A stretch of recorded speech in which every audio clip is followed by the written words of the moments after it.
Thank you for doing this. Thanks for having me. I'm really grateful that you've given your time for this. It's good. Oh, of course. And I mean, you need no introduction, obviously, but my guest today on IndigoMusic.com is a man from Yorkshire. He was born there and he was raised in music. Ed Sheeran. I'm sure you hear this a lot, so I'll just try to say this differently. I'm a fan. Thank you very much. Thank you. Sorry. What's your favorite? What's your favorite song? Oh, my favorite song is.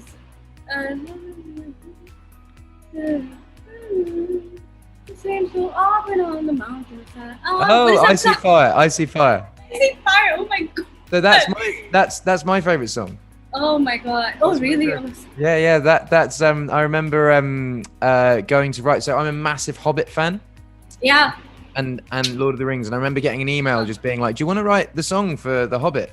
And I went over, and the whole experience, being in New Zealand, watching the film early, meeting Peter Jackson, and then going to write the song, and then actually seeing the song at the premiere, and then meeting all the actors that I like idolized. It was like the best experience. Whenever I listen to that song, I just have such good memories. Good memories, yeah. It's a fantastic song. I mean, I grew up listening to a lot of your songs, and I'm very happy to say you're one of the artists that's just retained your sound, like an Ed Sheeran song when you hear one. I want to list out all the reasons why I and millions of other people think you're amazing, but I don't think we have that kind of time.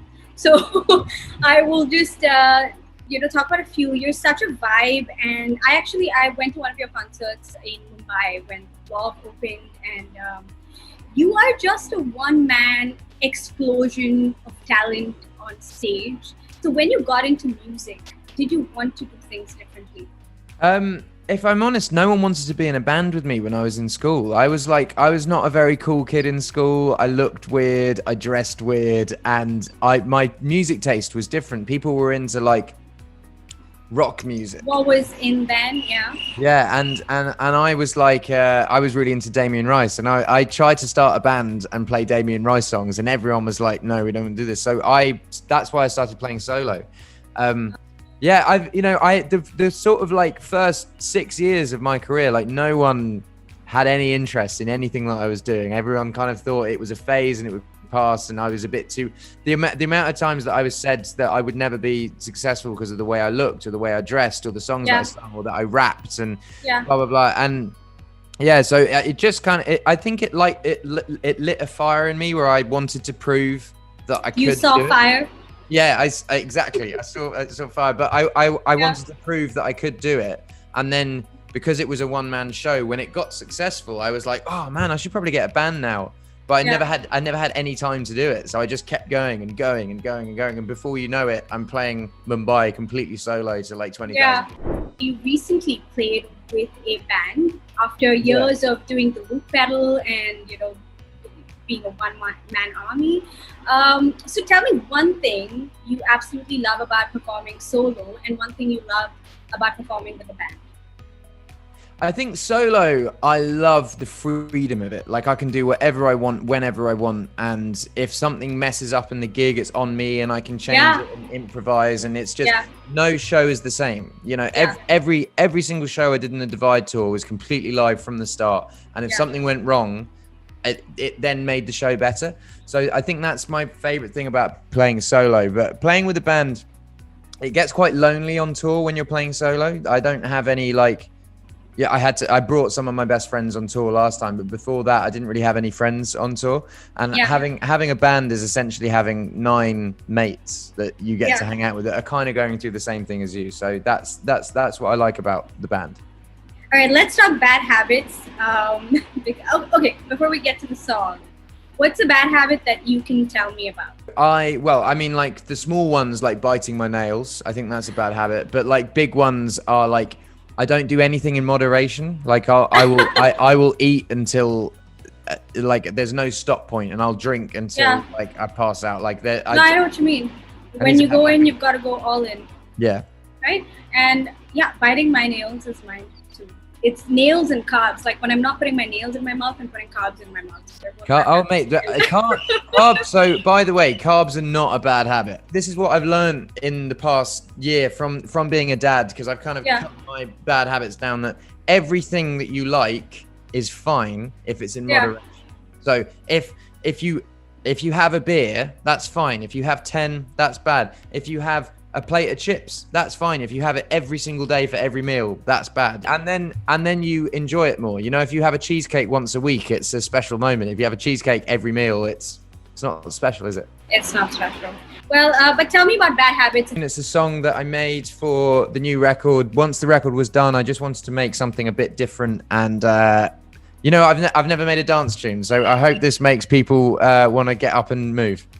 Look, I just want to say, I mean, I got a little sneak peek, and I don't want to let out too much. I don't want to say much about it, but all I can say is it is going to surprise people. The concept of the song is bad habits come out when the sun goes down, and vampires also come out when the sun goes down.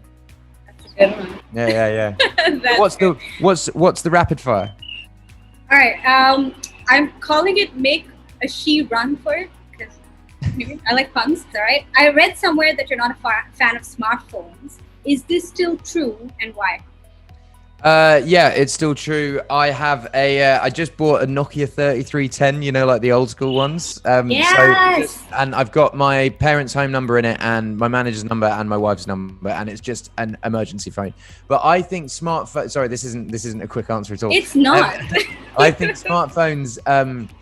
They take away from actual conversation. You can be we can be talking like this, and suddenly if someone just gets distracted, then they start having another conversation with someone, but you're missing the real life, if that makes sense. You're being drawn into 100%. You just you're just too involved in a thing that's this small, but that I'm depending on for my questions today, so I won't complain too much about it. All right, are you a singer who can play the guitar, or a guitarist that can also sing? I'm a singer that can play the guitar. I wouldn't class myself as a good guitarist at all. I can play 4 chords quite well, that's it. Well, that's hard to believe, but okay, I'll take it. What are 3 things that are always in your fridge? Avocado for my daughter, because like that's anytime you're struggling to find something to feed her, you just half an avocado and mush it up. So that's in my fridge. Hot sauce and cucumber. I like cucumber. You name all of your guitars. Yeah. What would it take for you to name one after me?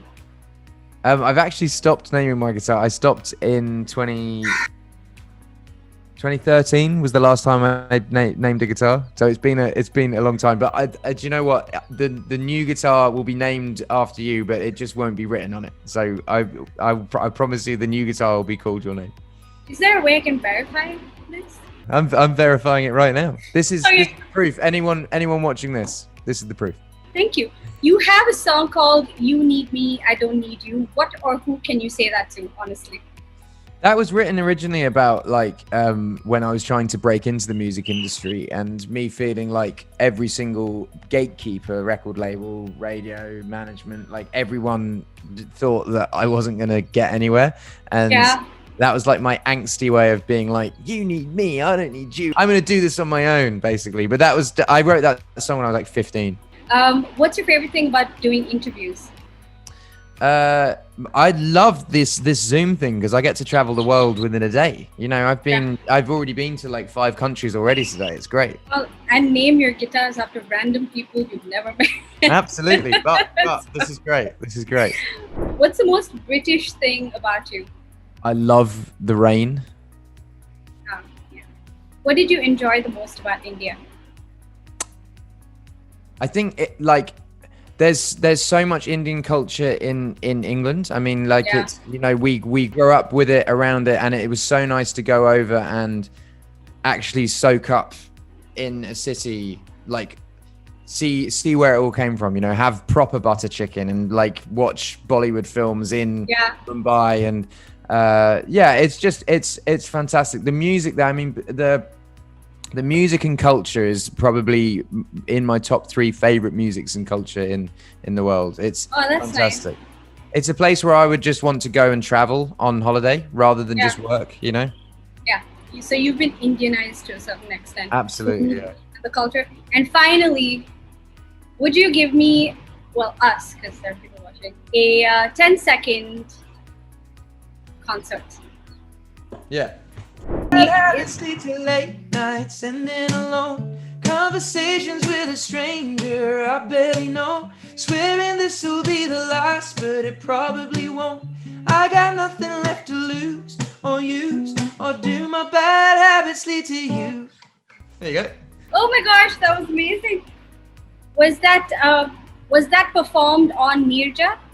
Yep. Yeah. Thank you so much for doing this with me. Thank I had you. such a blast. And you're not nervous anymore. Oh, I'm not. I had a Easy. great time. Did you have a great time too? I had a wonderful interview. Yeah, thank you so much, and have a good rest of your day. And I'll hopefully see you next time I'm in Mumbai. I'm gonna hold you to that. All right.